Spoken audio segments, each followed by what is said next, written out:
La Ligue des Champions a repris ses droits hier soir et on va tout d'abord évoquer les deux clubs français qui étaient engagés en évoquant tout d'abord le Paris Saint-Germain qui a chuté du côté de Lisbonne face au Sporting Portugal, une défaite 2-1 pour les hommes de Luis Enrique et elle est un peu cruelle cette défaite puisqu'ils ont été dominateurs dans cette rencontre. Les Parisiens, ils ont monopolisé le ballon avec 75% de possession de balle, 28 frappes cadrées, mais le Paris Saint-Germain a énormément pêché dans la finition et ça peut constituer un problème à terme dans la suite de la compétition et le Sporting qui l'emporte donc face au PSG qui grâce à ce succès recolle au club de la capitale française au classement de la Ligue. Le Sporting est la bête noire des clubs français cette saison en Ligue des Champions puisqu'ils avaient déjà disposé de l'OM il y a quelques mois du côté du Paris Saint-Germain. La mire n'a pas été réglée, il va falloir absolument retrouver de l'efficacité parce que même si le PSG a réussi à entreprendre des actions, la finition a énormément manqué, mais on a vu des belles choses notamment sur le plan tactique avec pas mal de permutations. Donc globalement le PSG a été intéressant mais il a pêché dans la finition et c'est toujours dur de se déplacer du côté du Portugal.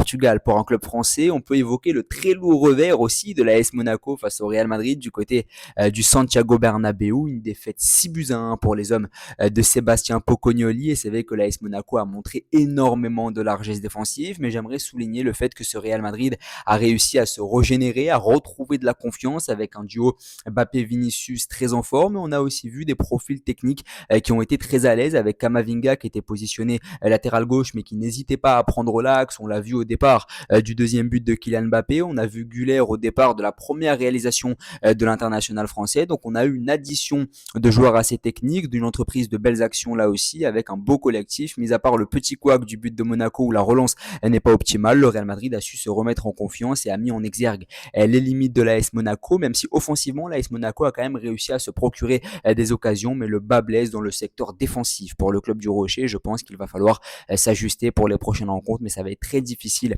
pour l'AS Monaco d'entrevoir un avenir dans la compétition. On peut conclure en évoquant Tottenham qui s'est imposé 2-0 face au Borussia Dortmund et qui est donc quatrième de cette phase de ligue, alors qu'en première ligue c'est très compliqué pour les hommes de Thomas Frank. Et du côté de ce Inter Arsenal qui était un vrai choc, Arsenal a disposé des Gunners 3-1 du côté du Giuseppe Meazza avec un doublé de Gabriel Jesus qui est revenu de blessure il y a un mois et qui a inscrit ses deuxième et troisième réalisations depuis. Donc c'est très intéressant et très cool de revoir l'international brésilien à ce niveau-là.